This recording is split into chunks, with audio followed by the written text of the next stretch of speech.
प्यारे बच्चों, स्वागत है आपका दिव्या मैम की साइंस क्लास में। आशा करती हूँ आप सब ठीक होंगे। बच्चों, जैसा कि आप जानते हो, इन दिनों ऑनलाइन पढ़ाई चल रही है। तो बच्चों, जैसा कि राजस्थान बोर्ड का विज्ञान का पहला अध्याय रासायनिक अभिक्रियाएं एवं समीकरण, इस पाठ को आज से हम पढ़ेंगे और इसको कुछ 2-3 पार्ट्स में पढ़ेंगे। तो आप सभी लोग अपनी कॉपी, पेन और किताब लेकर तैयार हो जाएं। किताब में आप अंडरलाइन कर लीजिएगा जहां मैं कहूं, और कॉपी और पेन नोट्स बनाने के लिए ले लीजिए। तो प्यारे बच्चों, शुरू करते हैं अपनी दिव्या मैम की साइंस क्लास। अध्याय 1, रासायनिक अभिक्रियाएं एवं समीकरण।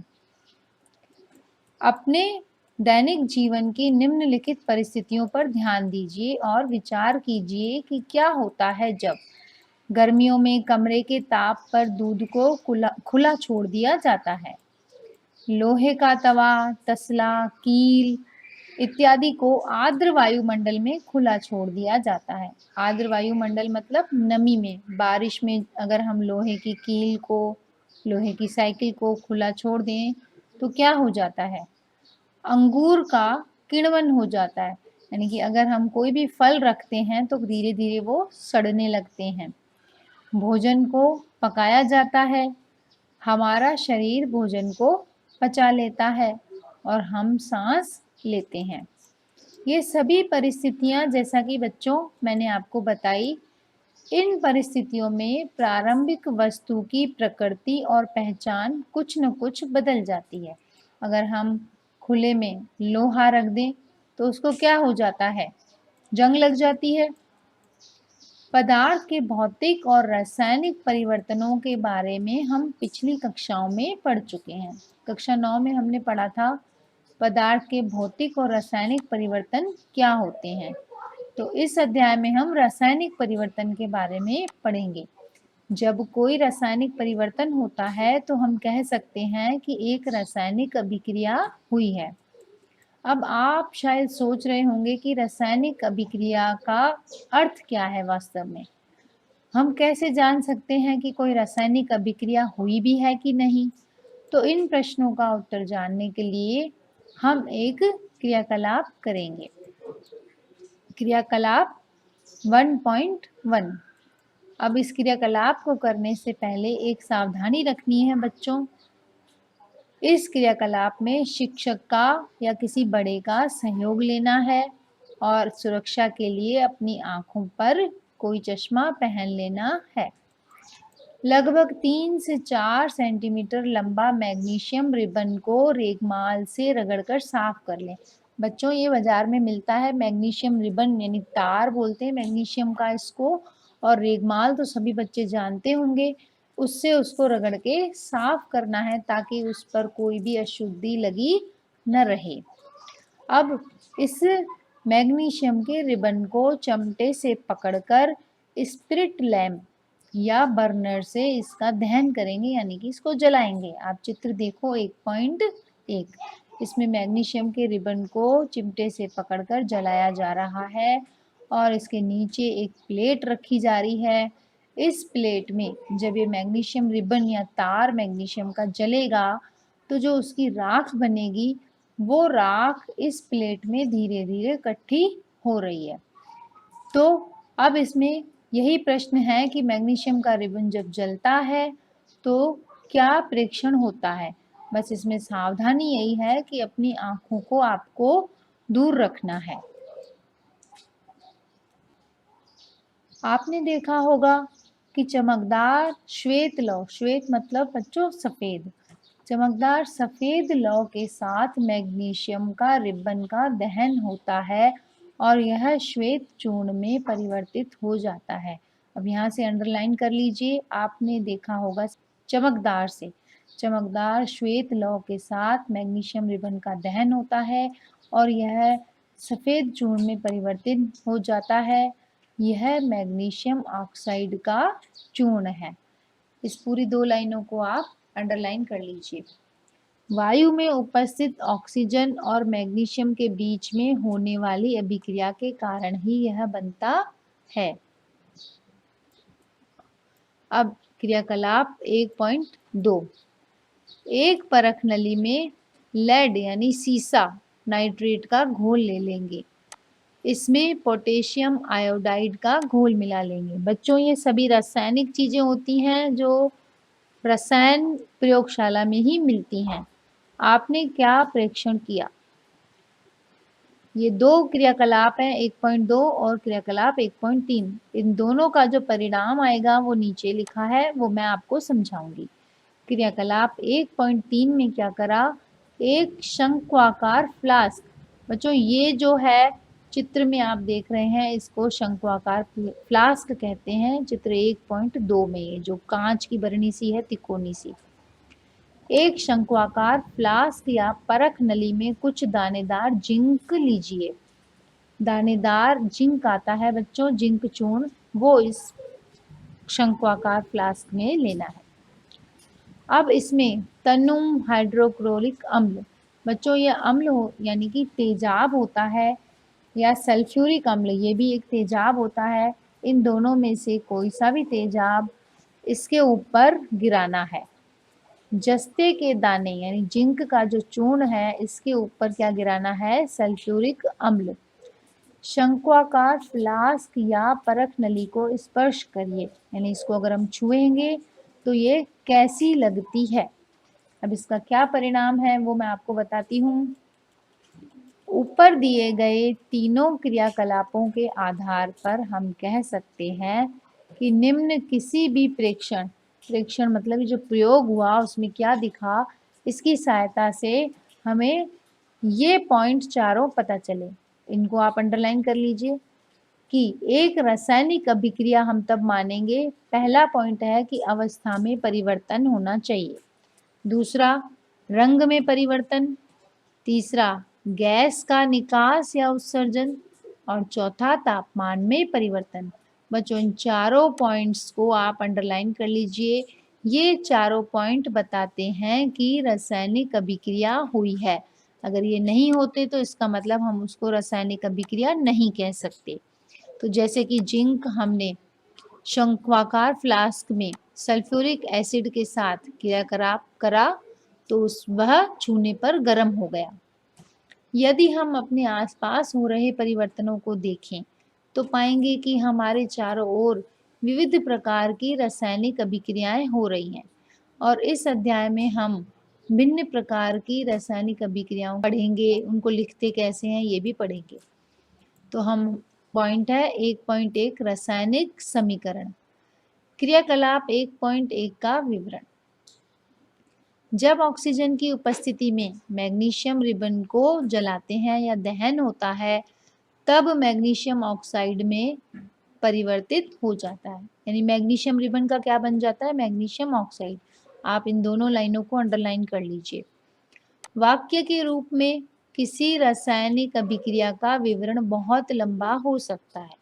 अब बच्चों, अगर हम किसी रासायनिक अभिक्रिया को लिखेंगे तो वह अभिक्रिया काफ़ी लंबे शब्दों में आएगी, तो इसको शॉर्ट फॉर्म जिसे कहते हैं या संक्षिप्त रूप में सरल विधि में लिखने का एक तरीका होता है। ये तरीका ये है, मैग्नीशियम प्लस ऑक्सीजन, फिर तीर का निशान, दोनों को मिला के क्या बना? Magnesium oxide. अभिक्रिया 1.1 में मैग्नीशियम और ऑक्सीजन ऐसे पदार्थ हैं जिनमें रासायनिक परिवर्तन होता है, इन्हें अभिकारक कहते हैं। तो बच्चों, जो अभिक्रिया से पहले पदार्थ होते हैं इन्हें अभिकारक कहते हैं। फिर जब अभिक्रिया से एक नए पदार्थ मैग्नीशियम ऑक्साइड का निर्माण होता है तो इसे उत्पाद कहते हैं। ये 1.1 अभिक्रिया और इसके नीचे दो लाइन है। अभिकारक किसे कहते हैं, उत्पाद किसे कहते हैं, इसको आप अंडरलाइन कर लीजिए। ये इसी प्रश्न का उत्तर है कि अभिकारक किसे कहते हैं और उत्पाद किसे कहते हैं। बच्चों, आशा करती हूँ आप पाठ को समझ पा रहे हैं। अगर आपको मेरी स्पीड धीरे या तेज लग रही है तो प्लीज़ कमेंट बॉक्स में कमेंट करिएगा। वीडियो पसंद आए तो इसको लाइक करिएगा और अपने अन्य मित्रों से भी शेयर करिएगा। तो आगे चलते हैं बच्चों। शब्द समीकरण में अभिकारकों के उत्पाद में परिवर्तन को उनके मध्य एक तीर का निशान लगाकर दर्शाया जाता है। अभिकारकों के बीच जोड़ का निशान लगाकर उन्हें बाईं ओर लिखते हैं और उत्पादों को जोड़ के निशान के दाईं ओर लिखते हैं, और जो तीर का सिरा होता है वो उत्पाद की तरफ होता है। यह अभिक्रिया होने की दिशा को दर्शाता है। तो बच्चों आप पेज नंबर 2 पे देखिए वापस। मैग्नीशियम प्लस ऑक्सीजन, फिर तीर का निशान मैग्नीशियम ऑक्साइड। तो बच्चों ये अभिक्रिया लिखने का एक तरीका है कि उत्पाद अभिकारक हम बाईं तरफ लिखते हैं, उत्पाद हम दाईं तरफ लिखते हैं और दोनों के बीच तीर का निशान लगाते हैं, जिससे पता चलता है कि ये अभिकारक है, इनसे मिलकर ये उत्पाद बना। अब है रासायनिक समीकरण को लिखना। क्या रासायनिक समीकरण के निरूपण की इससे भी संक्षिप्त विधि है? अब आपके मन में प्रश्न आ रहा होगा, जैसे हमने मैग्नीशियम लिखा शब्द रूप में, तो क्या इससे भी कोई शॉर्ट विधि है जिसे हम लिख सकते हैं? हाँ बच्चों, बिल्कुल है। शब्दों की जगह रासायनिक सूत्र का उपयोग करके रासायनिक समीकरणों को अधिक संक्षिप्त और उपयोगी बनाया जा सकता है। रासायनिक समीकरण किसी अभिक्रिया को दर्शाता है। यदि आप मैग्नीशियम ऑक्सीजन मैग्नीशियम ऑक्साइड के सूत्रों को याद करें तो उपरोक्त शब्द समीकरण इस प्रकार लिख सकते हैं। तो बच्चों 1.2 समीकरण जो है इस पर आप ऐसे टिक मार्क कर लीजिए, या इस पूरी समीकरण को आप एक बॉक्स में रख लीजिए। Mg प्लस O2 तीर का निशान MgO, यानी मैग्नीशियम और ऑक्सीजन मिलकर मैग्नीशियम ऑक्साइड बनाते हैं। तीर के निशान के बाईं ओर और दाईं ओर तत्वों के परमाणुओं की संख्या की गिनती, उनकी तुलना करें। यानी कि हम अगर इस तरफ देखें कि Mg बाईं ओर कितने हैं और Mg दाईं ओर कितने हैं, और ये O2 यानी ऑक्सीजन बाईं ओर कितनी है और दाईं ओर कितनी है, तो हमें पता चलेगा बाईं ओर तो ऑक्सीजन के 2 परमाणु हैं, जबकि दाईं ओर ऑक्सीजन का एक ही परमाणु है। तो क्या ये समीकरण बराबर हुई? नहीं, तो ऐसी समीकरण को असंतुलित समीकरण कहते हैं, जहां दोनों तरफ द्रव्यमान बराबर नहीं है। किसी अभिक्रिया का ऐसा रासायनिक समीकरण ढांचा रासायनिक समीकरण कहलाता है। इस प्रकार समीकरण मैग्नीशियम के वायु में जलने का ढांचा समीकरण है। यानी कि जो मैग्नीशियम वायु की उपस्थिति में जलकर मैग्नीशियम ऑक्साइड बना रहा है, उसको समीकरण के रूप में 1.2 की तरह लिख सकते हैं। अब 1.1.2 संतुलित रासायनिक समीकरण का महत्व। प्यारे बच्चों, आपको द्रव्यमान के संरक्षण का नियम याद होगा। कक्षा 9 में मैंने कराया था द्रव्यमान संरक्षण का नियम। किसी भी रासायनिक अभिक्रिया में द्रव्यमान का न तो निर्माण होता है न ही विनाश होता है, अर्थात किसी भी रासायनिक अभिक्रिया के उत्पाद तत्वों का कुल द्रव्यमान अभिकारक तत्वों के कुल द्रव्यमान के बराबर होता है। बच्चों ये चारों लाइनों को आप अंडरलाइन कर लीजिए। दूसरे शब्दों में रासायनिक अभिक्रिया के पहले और उसके बाद प्रत्येक तत्व के परमाणुओं की संख्या समान रहती है, इसलिए हमें कंकाली समीकरण को संतुलित करना आवश्यक है। क्या रासायनिक समीकरण संतुलित है? 1.2 जो हमने अभी देखी थी, आप पेज पलट के देखिए। आइए हम रासायनिक समीकरण को चरणबद्ध यानी स्टेप बाय स्टेप संतुलित करना सीखें। क्रियाकलाप 1.3 के शब्द समीकरण को इस प्रकार दर्शाया जा सकता है। जिंक प्लस सल्फ्यूरिक अम्ल, तीर का निशान जिंक सल्फेट प्लस हाइड्रोजन। बच्चों जब हमने क्रियाकलाप 3 किया, आपको याद होगा हमने जिंक के ऊपर सल्फ्यूरिक अम्ल की कुछ बूंदें डाली थी, जिससे जिंक सल्फेट बना और हाइड्रोजन गैस बनी। अब ये जो हमने शब्दों में लिखा है, इसको रासायनिक समीकरण के रूप में ऐसे लिख सकते हैं, जिंक Zn प्लस सल्फ्यूरिक अम्ल का सूत्र होता है H2SO4, तीर का निशान ZnSO4, ये ZnSO4, ये जो समीकरण है बच्चों, पहले तो आप इस पूरी समीकरण को एक बॉक्स में बना के ऐसे रख लीजिए। ये ZnSO4 किसका सूत्र है? जिंक सल्फेट का ये सूत्र है।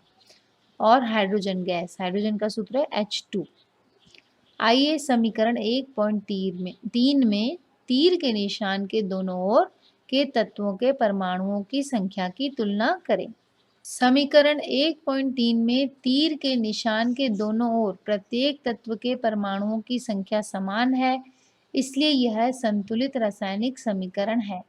हम देख लें बच्चों कैसे, ये आप देखिए इसमें, इस पेज पे जिंक बाईं तरफ एक परमाणु है तो दाईं तरफ भी एक परमाणु है। H2 बाईं तरफ एक परमाणु है तो दाईं तरफ भी H2 है।